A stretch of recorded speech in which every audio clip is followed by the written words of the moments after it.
بللا القرآن تعالى الله سبحانه وتعالى من دنيا له ولئن سألتم من خلق السماوات والأرض ليقولن الله قل أفرأيتم ما تدعون من دون الله إن أرادني الله بضر هل هن كاشفات ضره أو أرادني برحمة هل هن ممسكات رحمته قل حسبي الله عليه يتوكل المتوكلون تمكيوج بسو يمكالو كالا وهلا وإن يمسسك الله بضر وإن يمسسك الله كبنك بضر بغدات فلا كاشف له أسوقا يلم له الصن غداتن كو يمياسوقد يلم إلا هو السو بتانجي الله بغدات بنك ያንን ጉዳት የሚያስወግድ የለም እሱ ብቻ ቢሆን እንጂ ማን አላህ Subhanahu Wa Ta'ala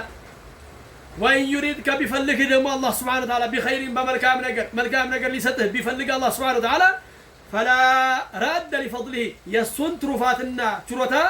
የሚመልስ የለም ስለዚህ ጉዳት በነካን ጊዜ ጉዳቱን እንዲያነሳልን መለመን ያለብን አላህ Subhanahu Wa Ta'ala ነው የሚያነሳልንም አላህ ነው ከአላህ ውጭ ያሉ አካሎች ጉዳትን ያነሳሉ ብለን የለመናቸው እንደሆነ እነኛ በማይችሉት ነገር ደካማ ይሆኑ የአላህ ባሮችን በማይችሉት መጠየቅ ነው ከአላህ ጋር እኩል መቁጠር ነው የሞተን ሰው ከአላህ ጋር እኩል ከመቁጠር በላይ ትልቅ ወንጀል የለም አላህ Subhanahu Wa Ta'ala ምንድን ያለው ان الشرك لظلم عظيم ያለው ሽርክ የሚባለው ነገር ትልቅ በደል ነው ብሎ አላህ Subhanahu Wa Ta'ala በሌላ የቁርአን አያት وإن يمسسك الله እኮ ቢነካ ቢዱርን በጉዳት فلا كاشف له የሚያስወግድ የለም የሚያነሳው የለም ነው ለሱ ጉዳቱን إلا هو እሱ ብቻ እንጂ وإن يمسسك ቢፈልግ ቢነካ بخير በመልካም ነገር ቢነካ ደግሞ መልካም ነገር ላንተ ቢሰጥህ فهو እኮ على كل شيء قدير ሁሉም ነገር ላይ ቻይ ነው እንግዲህ አላህ Subhanahu Wa Ta'ala በጉዳት ቢነካ ያንን ጉዳት የሚያነሳው የለም አላህ Subhanahu Wa Ta'ala ቢሆን እንጂ ጉዳት በነካን ጊዜ ከአላህ ውጭ ያለን አካል መጠየቅ ጉዳቱ አይነሳም አላህ ዝም ብለንም ለቅጣት ነው ምናልባት ለጊዜው ቅጣት ላይ መጣበት ይችላል ሽርክ እየሰራ ይፈራለታል እንዲህ አይነት ሰው ይፈራለታል አላህ Subhanahu Wa Ta'ala ይጠይቀዋል ለጊዜው መልቂያማ ስለዚህ ከአላህ ውጭ ያለን አካል እንዳንጠይቅ እርዳታ እንዳንጠይቅ ይሄ የቁርአን አያት ያስተምራል ወይ يمسسك الله ቢነካ ቢዱርን በጉዳት فلا كاشف له እሱን እኮ የሚያስወግድ የለም إلا هو እሱ ብቻ እንጂ አላህ ብቻ እንጂ وإن يمسسك ቢፈልግ ደግሞ ቢነካ بخير በመልካም ነገር ሊሰጥህ ቢፈልግ ወይ ቢሰጥህ فهو እሱ ደግሞ አላህ فهو على كل شيء قدير እሱ በሁሉም ነገር ላይ ቻይ ነው እነኚህ እንግዲህ ከአላህ ውጭ ያሉ አካሎች በችግርና በመከራ ጊዜ ድረሱልን የምንላቸው አጊፉና እርዱን ድረሱልን የምንላቸው ሁሉ ሊረዱም ሊደርሱም አይችሉም ነው ከኛ ከጃዎች ናቸው ሙታኖች ናቸው የፈለጉ መልካም ይሁኑ የፈለጉ መልካም ደረጃ ይደርሱ ከነብዩ አለይሂ ሰላም በላይ ትልቅ ሰው የለም ነው ነብዩ አለይሂ ሰላም ከሞቱ በኋላ ድረሱልን ብለን አንጣራም አንዳንዴ ጥሪ ሲባል ነብዩ አትጣሩ ተብሎ ሲባል ነብዩን እየጠራ አይደለም እንዴ ተህያቱ ሰላሙ አለይኩም ምናምን የነብዩን ስም ትጠራ አይደለም የነብዩን ስም ተህያ ላይ መጥራትና በችግርና በመከራ ጊዜ ነብዩ ድረሱልኝ ብሎ ማለት አንድ አይደለም በችግር ጊዜ ነብዩ አለይሂ ሰላም ድረሱልኝ ከጭንቅ አውጡኝ ብሎ ማለት መጨረሻዬን አሳምሩኝ ብሎ ማለት ሽርክ ነው ከእስልምና የሚያስወጣ ዘላለማዊ ቅጣት የሚያስቀጣ ሌላኛው ደግሞ ሰላምታ ነው ሌላኛው የድሮ ሙሽሪኮች የተገነዘቡትን አሁን ያለው የአህባሽ መሪ አልተገነዘበው ምናልባት እና አቡበከር ሱለይማን የሞተ ሰው ድረሱልኝ ብለህ እስቲጋታ ብትጠይቅ ይቻላል አይቻልም በሚለው መልሶቻቸው አሉ ቪዲዮዎች መልሶቻቸው ምንድነው ይቻላል ነው አላህ አስችሏቸው ምናምን እያለ ዙሪያ ጥምጥም ይሄዳል ዞሮ ግን የሞቱትን ሰዎች እርዳታ መጠየቅ ይቻላል አይቻልም በሚለው ይቻላል ነው የሚሉት ስለዚህ ሰዎች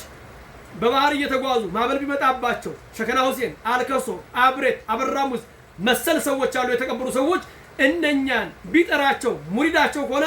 ይደርሱለታል ከጭንቅ ያወጡታል ነው አስተምሯቸው የድሮ ሙሽሪኮች ግን ይሄን አልነበሩ የድሮ ሙሽሪኮች በድሮትና በምቾት ጊዜ አላህ Subhanahu Wa Ta'ala ያመልካሉ ከአላህ ውጭ ያለን አካል ያመልካሉ ነገር ግን በችግርና በጭንቅ ጊዜ አላህን በብቸኝነት ይጣሩ ነበር ነው ድርቅ ቢመጣ ከአላህ ውጭ ያለን አካል አይለምኑም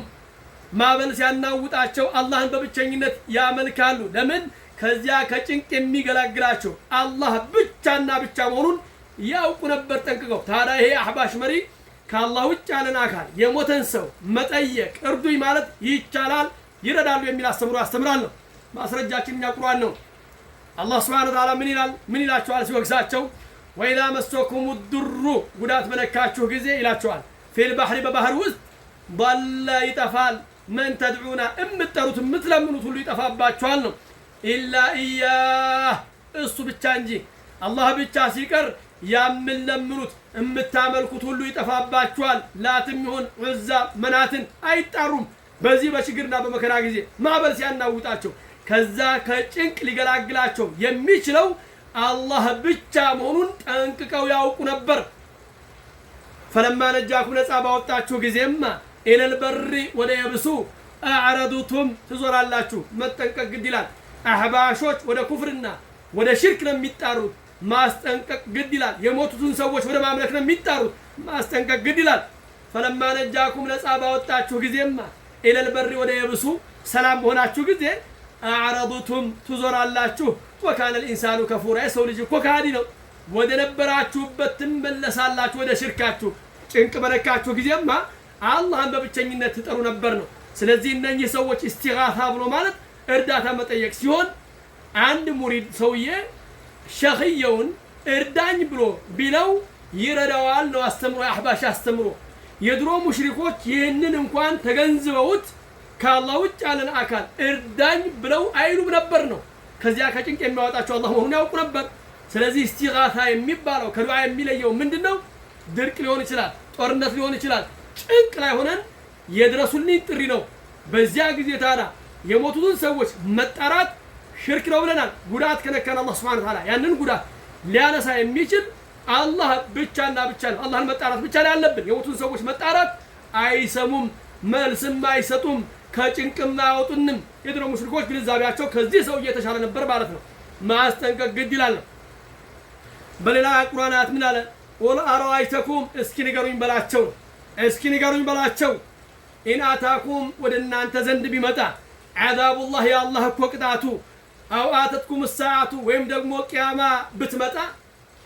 አገይረ አላህ ተድዑን ከአላህ ውጭ ያለን ነው የምትጠሩትን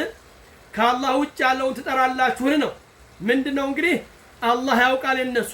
ጭንቅ ቢመጣባችሁ ቂያማ ብትመጣ አላህን በብቸኝነት እንደሚጣሩ ስለሚያውቅ ወል አራይተኩም እስኪ ንገሩኝ በላቸው ነው ነብዩ አለይሂ ሰላም ኢን አታኩም ወደ እናንተ ዘንድ ቢመጣ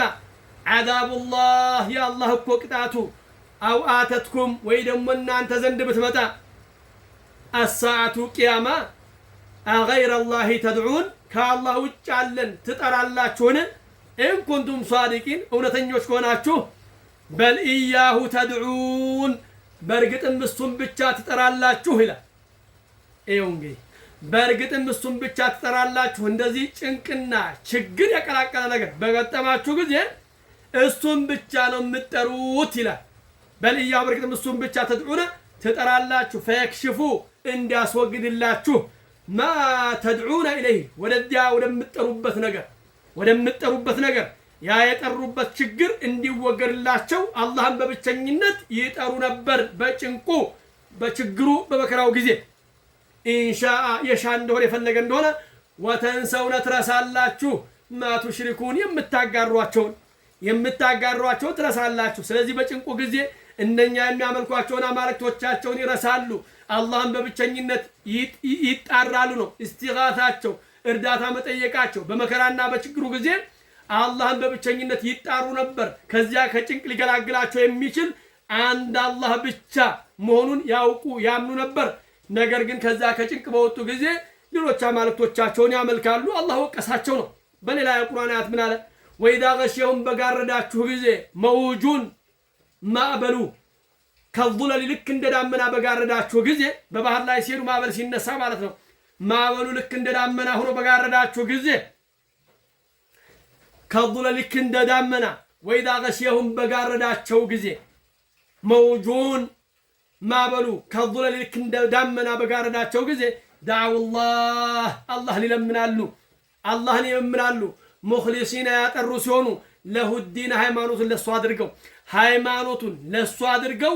አላህን በብቸኝነት ይጣራሉ ይሄ ቁርአን አያት ነው አላህ ነው ያለን ማንንም አይቀይረውም ይሄንን ወይዳ ገሸሁም መውጁን ማዕበሉ በጋረዳቸው ጊዜ ከዙለል ልክ እንደዳመና ሆኖ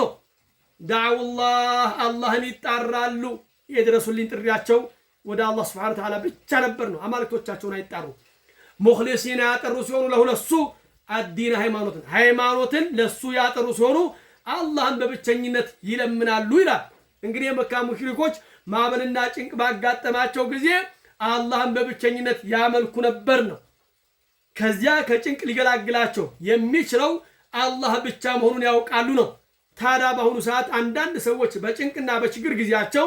ከአላህ ውጭ ያሉ መሻይኾቻቸው ይደርሱልናል ብለው እስቲጋሳ ይጠይቃሉ። እርዱን ይላሉ። አይረዱም ነው። እርዱን አባብዬ ይባላል። ግጥም እኮ አለ። የቦረናው ሸህ ይባላል። መርሳባ ገትዬ ይባላል። አበራ ሙዝ ይባላል። ሌሎችም ይኖራሉ ኢንሻአላሁ ተዓላ። እነኚህን ይጠሯቸዋል። ሰው በችግርና በመከራ ጊዜ አህባሽ መሪዎችም እነኚህን መጥራት ሽርክ አይደለም ከእስልምና ያስወጣም ይላል። እነኚህ ሰዎች በህይወት እያሉ መልካም ስራ ሊኖራቸው ይችላል። መልካም ስራቸውን እንዲቀበልላቸው ከአላህ ተስፋ እናደርጋለን፣ ዱዓ እናደርጋለን እንጂ